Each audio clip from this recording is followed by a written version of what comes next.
Hello and welcome student, class third EVS. हम इसके chapter fifth में हैं। चैप्टर फिफ्थ को हमने आधा रीड कर लिया है। अब हम आगे की तरफ बढ़ेंगे। जैसे हमने ब्लाइंड, डीफ, हमने फिजिकली और मेंटली डिसेबल्ड लोगों के बारे में हम इस चैप्टर में पढ़ रहे थे। ब्लाइंड यानी जो अंधा है, डीफ यानी जो बहरा है, डम्ब यानी जो बोल नहीं सकता। ऐसे लोगों को कैसे हमें ध्यान रखना है या केयर करना है, उसके बारे में हम इस चैप्टर में देख रहे थे। सच पीपल, यहां तक हमने पढ़ लिया था। Such people observe the lip movement of the people to understand what is being said. ऐसे लोग क्या करते हैं, लोगों के, जिनको सुनाई नहीं देता, वो क्या करते हैं, लोगों के लिप्स है ना, होंठ, उनके मूवमेंट्स को क्या करते हैं, देखते हैं और कोशिश करते हैं समझने की वो क्या बोल रहे हैं। This is called lip reading. इसको क्या बोलते हैं, लिप रीडिंग का मतलब होठों को पढ़ना। यानी आपने देखा होगा कई लोग हैं जो, जिनको सुनाई नहीं देता, वो होठों पे ध्यान देते हैं और होठों कैसे ऊपर नीचे हो रहे हैं, वो किस तरह से बोलने की कोशिश कर रहे हैं, उनको देखकर वो लिप रीडिंग करते हैं। Sometimes people who can not speak and hear use a special sign language to express themselves. और कई बार ऐसे लोग जो बोल नहीं सकते और सुन भी नहीं सकते, कैन नॉट स्पीक का मतलब बोलना नहीं सकते और क्या नहीं कर सकते, सुन भी नहीं सकते, ऐसे लोग क्या करते हैं, साइन लैंग्वेज का यूज करते हैं। साइन लैंग्वेज का मतलब इशारे करके लैंग्वेज यूज करते हैं और अपनी बात को क्या करते हैं, वो एक दूसरे को बताते हैं। People whose brain does not function properly are called mentally disabled people। ऐसे लोग जिनका ब्रेन का मतलब दिमाग काम नहीं करता अच्छे से या सही तरीके से, ऐसे लोग जिनका दिमाग सही तरीके से काम नहीं करता या अच्छे से काम नहीं करता, ऐसे लोगों को बोलते हैं मेंटली डिसेबल्ड पीपल। क्या बोलते हैं, मेंटली डिसेबल्ड पीपल। जिनका मान लो आंख नहीं है, कान नहीं है, वो तो फिजिकली डिसेबल्ड है, यानी शारीरिक रूप से। लेकिन अगर किसी का दिमाग काम नहीं करता तो फिर वो क्या होता है, मेंटली डिसेबल्ड पर्सन होते हैं। क्या होते हैं, मेंटली डिसेबल्ड पर्सन होते हैं। कुछ बातें बता रही कि एक हेलन केलर नाम की एक औरत थी, वो ब्लाइंड भी थी यानी अंधी भी थी, डीफ भी थी, बहरी भी थी और बोल भी नहीं सकती थी। ऐसी लड़की थी who become a great author. लेकिन वो आगे जाके बहुत महान क्या बनी, लेखक बनी, यानी किताब लिखने वाली। ऑथर का मतलब जो बड़ी बड़ी किताबें लिखता है उसको हम क्या बोलते हैं, ऑथर बोलते हैं।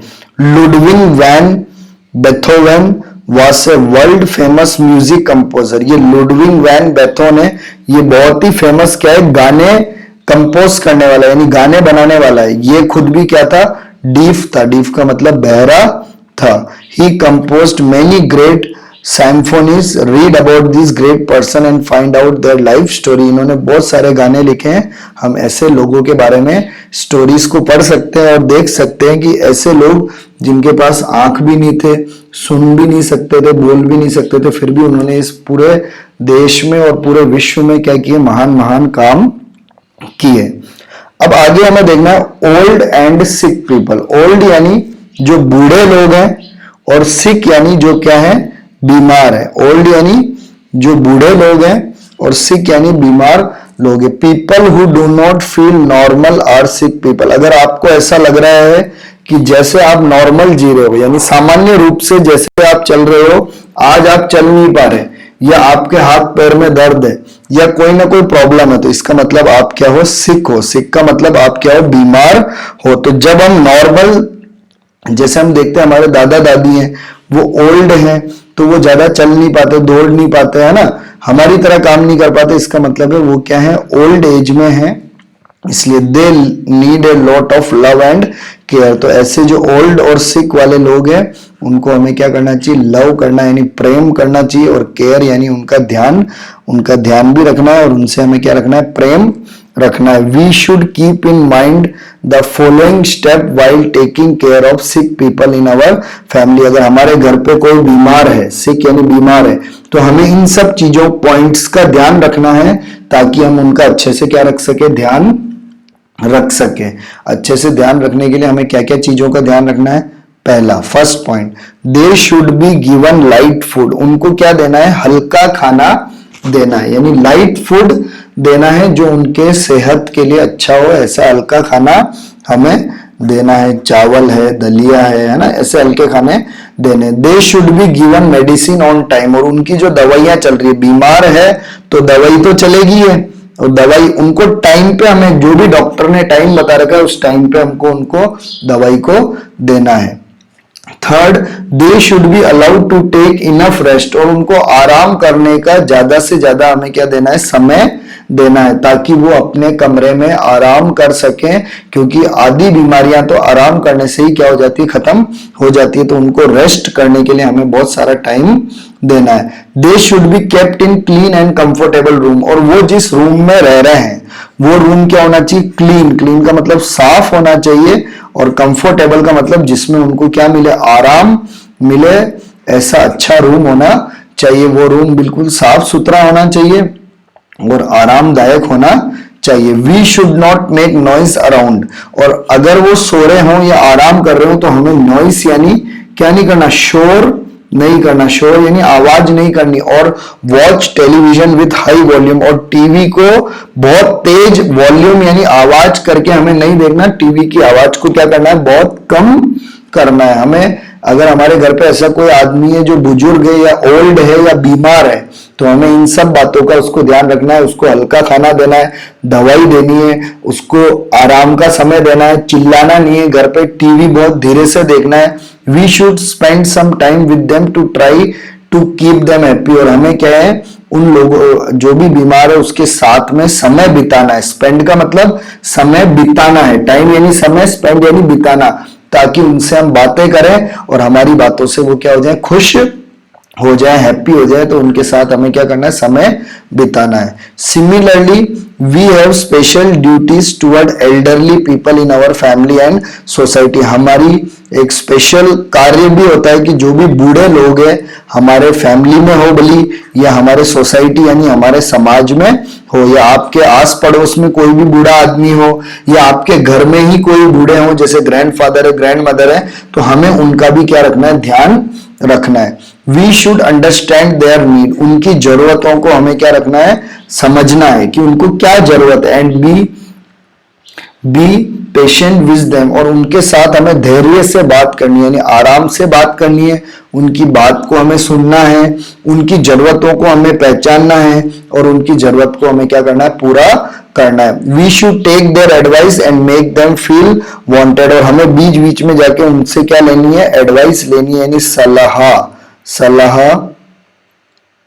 सलाह लेनी है, ताकि उनको भी लगे कि उनको लोगों को उनकी भी जरूरत है। जैसे हमें घर पे भी कोई भी बुजुर्ग है या पापा मम्मी है आपके, तो आपको उनकी क्या लेनी है, सलाह लेनी है। कोई भी काम करना है तो उनसे पूछकर आपको करना है।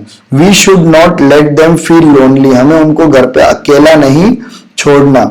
लोनली यानी अकेलापन। अकेलापन का मतलब उनको ऐसा नहीं लगना चाहिए कि उनसे कोई बात ही नहीं करता घर पे और वो लोग बिल्कुल अकेले हैं, ऐसा नहीं होना चाहिए। Take out time to spend with them. उनके साथ भी हमें क्या करना है, समय को बिताना है, ताकि उनको ऐसा ना लगे कि वो घर पे अकेले हैं। We should give them meal and medicine on time. हमें उनको क्या देना है, खाना भी टाइम पे देना है। मील यानी खाना, और मेडिसिन आपको पता ही क्या है, दवाई।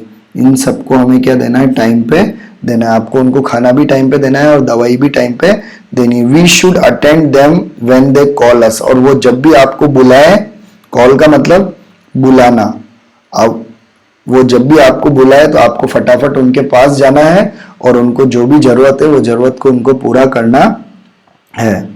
सम old people have nobody to take care of them. कुछ बूढ़े लोग ऐसे भी हैं, ओल्ड पीपल ऐसे भी हैं जिनका ध्यान रखने वाला कोई भी नहीं है। बहुत सारे ओल्ड पीपल ऐसे भी हैं जिनका ध्यान रखने वाला कोई भी नहीं है। Such people go and live in old age. तो उनको कहाँ रहना पड़ता है, old age home, old age home यानी बूढ़े लोगों को रहने का एक घर होता है जो बहुत सारे लोग बनाते हैं, वहां पे जाके उनको रहना पड़ता है क्योंकि उनके बच्चे कोई भी उनको संभालने वाला नहीं होता। There they stay with people of their age group, वहां पे वो अपने ही एज ग्रुप के लोगों के साथ रहते हैं, यानी अपने ही एज वाले लोगों के साथ एक परिवार के रूप में रहते हैं। And look after each other need, और एक दूसरे की वो जरूरतों को क्या करते हैं, पूरा करते हैं। ऐसे बहुत सारे ओल्ड लोग हैं जिनके घर वाले उनको देखभाल नहीं करते, तो उनको कहाँ जाना पड़ता है, ओल्ड एज होम में जाना पड़ता है। ओल्ड एज होम में वो रहते हैं, वहां पे सारे जो बुजुर्ग लोग यानी ओल्ड वाले सारे लोग एक ही ग्रुप में रहते हैं और फैमिली बन के एक दूसरे की मदद करते हैं। ऑर्फन्स, ऑर्फन्स का मतलब अनाथ, ऐसे बच्चे जिनके पेरेंट्स नहीं हो। Orphan are those children, orphan वो बच्चे होते हैं हु हैव नो पेरेंट, जिनके क्या नहीं है, पेरेंट्स नहीं है। पेरेंट्स का मतलब फादर और मदर दोनों ही नहीं है, या कोई भी गार्जियन या रिश्तेदार उसको संभालने वाला कोई भी नहीं हो, ऐसे बच्चों को क्या बोलते हैं, अनाथ बोलते हैं या ऑर्फन्स बोलते हैं। ऑर्फन वो है जिनके पेरेंट्स भी नहीं हो और उनको गार्जियन का मतलब उनको संभालने वाला कोई भी नहीं हो, ऐसे बच्चों को इंग्लिश में ऑर्फन और हिंदी में क्या बोलते हैं, अनाथ बोलते हैं। Serving old and disabled person is a service to God, हम लोग बूढ़े व्यक्तियों की सेवा करते हैं, सर्विस यानी सेवा करते हैं। और डिसेबल्ड यानी अंधे या बहरे, जो भी डिसेबल्ड पर्सन है उनकी सेवा करते हैं, वो सेवा भगवान की सेवा करने के बराबर है। We should always help them, इसलिए हमें उनकी मदद करनी चाहिए। And never make fun of them, उनका मजाक नहीं उड़ाना चाहिए। अगर कोई अंधा है या बहरा है या बोल नहीं सकता तो आपको उसका मजाक नहीं उड़ाना, उसकी मदद करनी है, उसकी सेवा करनी है, क्योंकि उसकी सेवा भगवान की सेवा करने के बराबर है। तो यहाँ हमने इस चैप्टर को क्या कर दिया, कंप्लीट कर दिया। अब अगले वीडियो में हम इसकी एक्सरसाइज को कंप्लीट करेंगे। आशा करता हूँ यहाँ तक आपको समझ में आया होगा। Thank you for watching.